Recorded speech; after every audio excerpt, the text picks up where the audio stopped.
I have been patiently waiting for the Harry Potter sets to go up on LEGO Shop at Home, but it's just not happening. So let's look at the images we do have because these sets are too exciting not to talk about.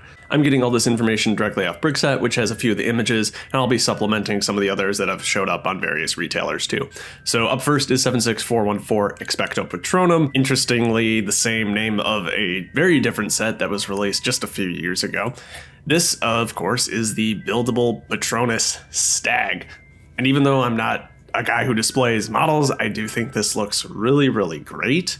For minifigures, it looks like we get the same Harry that was included in the Sirius Black Escape set, but interestingly, this set also includes Remus Lupin, and there's actually an alternate build, an alternate Patronus, which of course is Lupin's Patronus, which is a wolf. And it's actually pretty convincing using these parts to make a completely different Patronus. I love to see the alternate builds in sets like these. So the price is listed at €69.99 euros. It's probably going to be something like that, maybe $64.99 USD.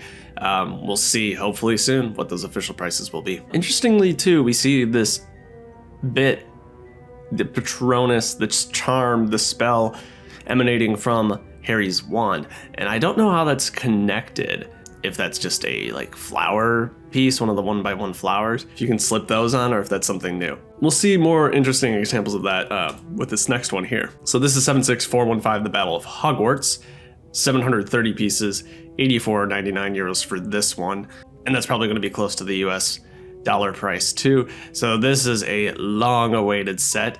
Another Deathly Hallows set, very exciting. So it is a castle expansion. You can see a lot of different parts here, which is kind of cool. Some interesting connections too. I believe these are brand new molds for these spell bits. And you can see here too, maybe that's that wand connection piece we were looking at in the Patronus set. Some sort of modified 1x1. Very, very interesting. Great figures here too. Lots of detail throughout them. So we get new versions of Molly and Bellatrix. So Bellatrix actually has dual molded arms, which is pretty sweet. No dress printing, that's kind of unfortunate. But Molly's all decked out here with the dress printing and new torso printing. Great stuff. We get a sand green Voldemort, which is kind of unexpected, but I like it. This is probably the same Harry from the Room of Requirements set. This, I think, is a slightly modified version of Neville from the Advent Calendar. The colors on his sweater are toned down a bit. He's also got a more beat up face, no blood.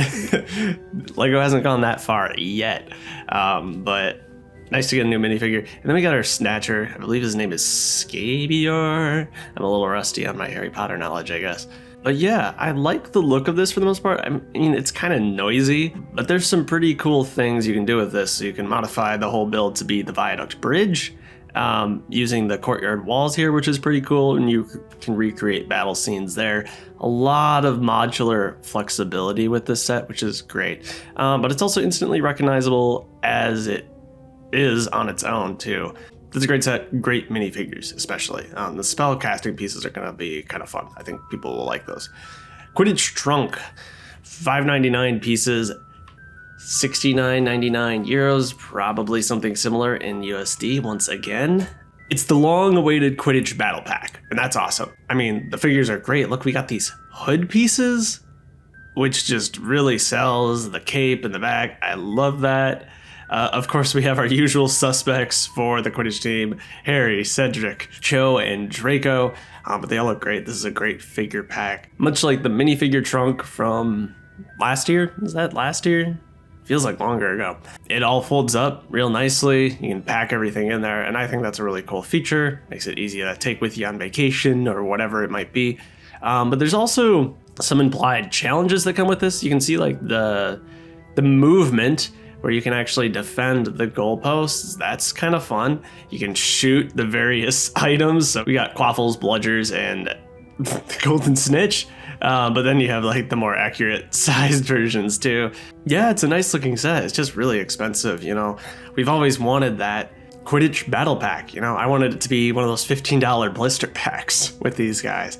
However, one plus to having a set of this size is that you do get the additional face prints, and you get additional hair pieces to make up your own Quidditch team. So while it only includes 4 minifigures, you can customize them any way you want. And I know it's a small change, but I think I like the tan pants. I just noticed that. I don't know if they've ever done that before. It looks good. It's a fine set. It's just really a little more than it needed to be, price-wise, and there's just a lot of stuff here. But I think if kids get this set, you know, something that they can carry around with them everywhere, there's a lot of playability, a lot of customization. The designer did good work here, regardless. We got an advent calendar coming yet. I'm guessing this is that rumored microscale Hogwarts. I'm not sure. That has not yet been revealed. But we do have Dobby the house elf. And so I saw this great comment on Instagram, something along the lines of, wow, this really could have been a lot worse.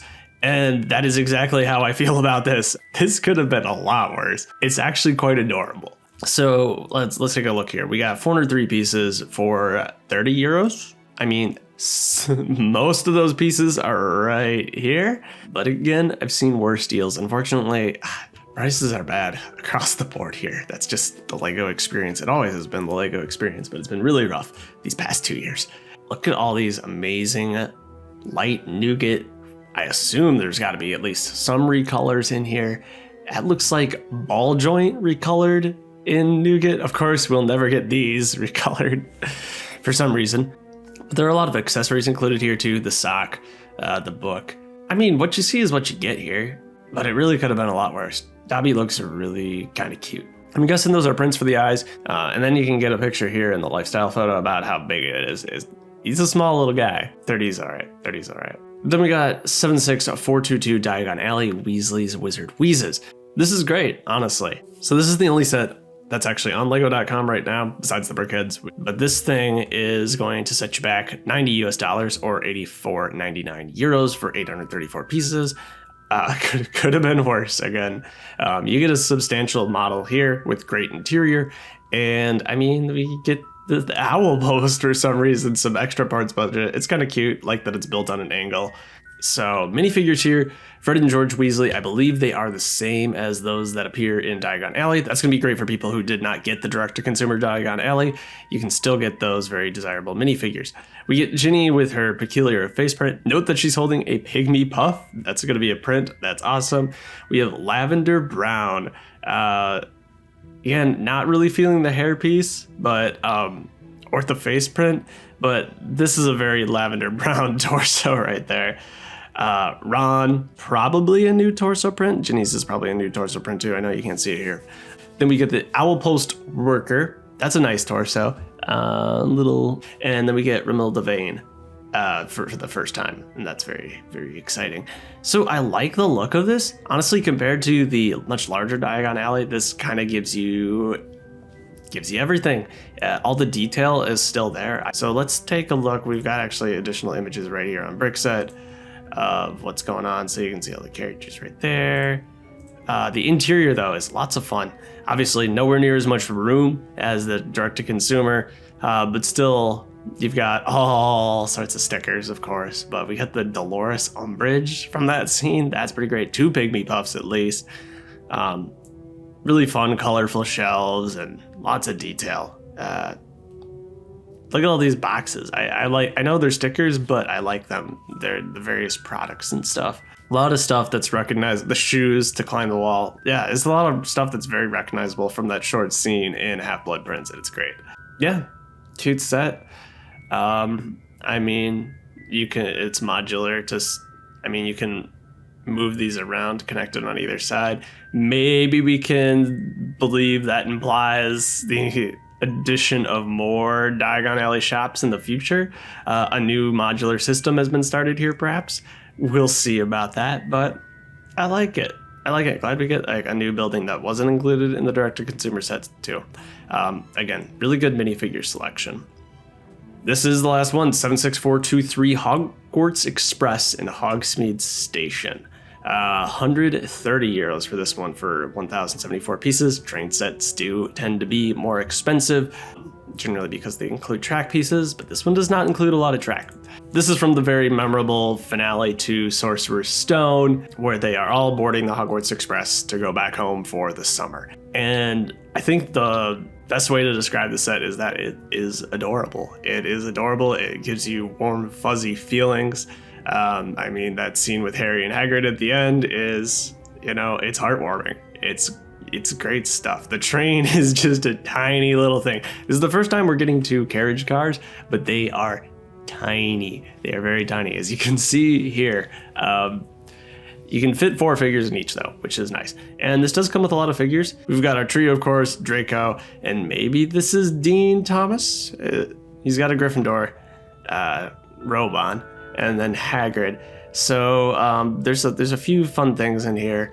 It looks like we got a chocolate frog box, and then something else here. Those are probably printed. That's really cool for the trolley witch. We get our conductor again. I do like the engine a lot. The engine looks great, makes use of a lot of great detail pieces. Just the subtle curve here too. There is a bit of interior on the inside, including a toilet with the Slytherin graffiti on the wall. That's just funny. Like the random use of the dots tiles too. It's just charming. I like this set. It's expensive. I wish for $130. Jeez, just include 5 more track pieces, The dream is for it, to have the full loop, but then the set would have cost like $200, I'm sure, something ridiculous.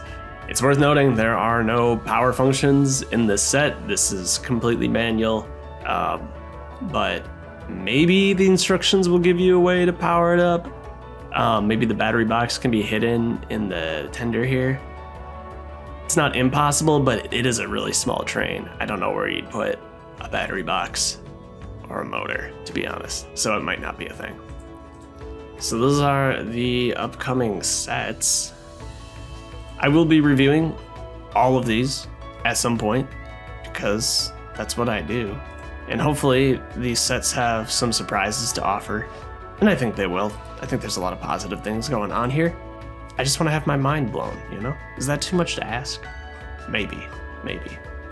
But yeah, that's all I've got for you. Have yourself a great life, and I'll see you later.